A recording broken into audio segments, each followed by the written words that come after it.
एक बार पांडवों की सभा लगी थी और उस सभा में प्रश्न यह बना कि सबसे अग्र पूजा के अधिकारी कौन?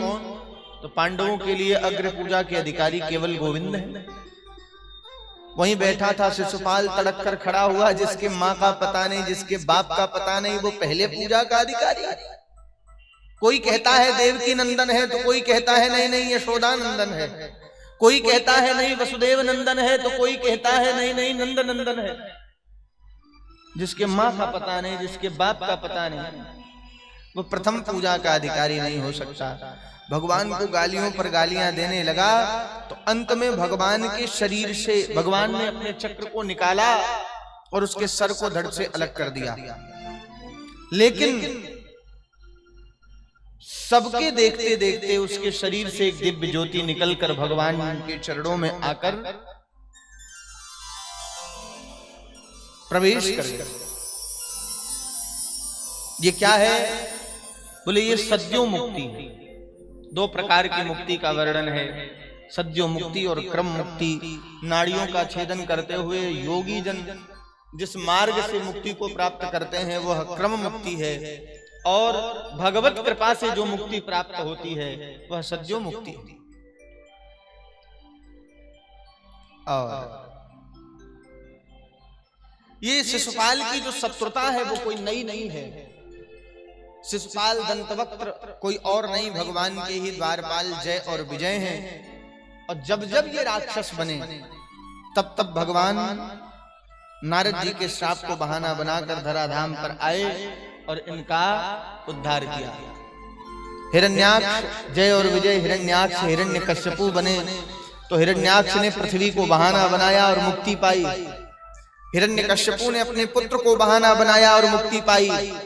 परीक्षित ने कहा गुरुजी पुत्र को बहाना बनाया और मुक्ति पाई कैसे? तो कहते हैं कि जिस दिन प्रभु ने हिरण्याक्ष का उद्धार किया उसी दिन से हिरण्यकश्यपु के मन में ठाकुर जी के प्रति द्वेष था।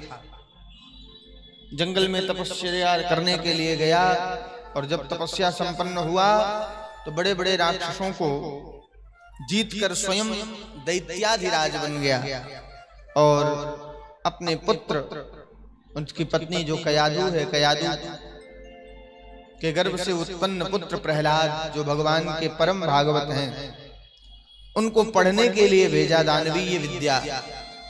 लेकिन कहते हैं कि एक बार जीवन में जब श्याम रंग चढ़ जाता है तो फिर लाख यत्न कर लो, उस रंग के ऊपर फिर दूसरा कोई रंग चढ़ता नहीं है। सूर्य श्याम कारी कांवरी पे चढ़े न दूजो रंग। एक बार जीवन में श्याम रंग चढ़ जाए फिर लाख यत्न कर लो, कोई दूसरा रंग चढ़ता नहीं। आप सब कथा जानते हैं कि हिरण्यकश्यपु को जब पता चला कि मेरा ही पुत्र भगवान विष्णु का भक्त है तो अपने पुत्र को नाना प्रकार से मारने का यत्न किया, लेकिन जब कहीं भी सफल न रहा तो कहता है कि मैंने सोचा था कि तुझे अपने हाथों से नहीं मारूंगा, लगता है अपने हाथों से ही तुझे मारना पड़ेगा, लेकिन आज तुझे बचाने वाला तेरा नारायण नहीं आएगा। कहां है तेरा नारायण? तब प्रहलाद जी ने कहा पिताजी वह तो यत्र तत्र सर्वत्र विद्यमान है और यस्यात् सर्वत्र सर्वदा, और वो आप में है, मुझ में है, उनमें है, सब में है, और तो और इस निर्जीव खंभे में भी है। इतना सुनते ही कुपित हिरण्यकश्यपु ने खंभे पर प्रहार किया तो अपने भक्त प्रहलाद की बात को सिद्ध करने के लिए ठाकुर जी खंभे से नृसिंह बनकर प्रकट हो गए। बोलिए नृसिंह भगवान की।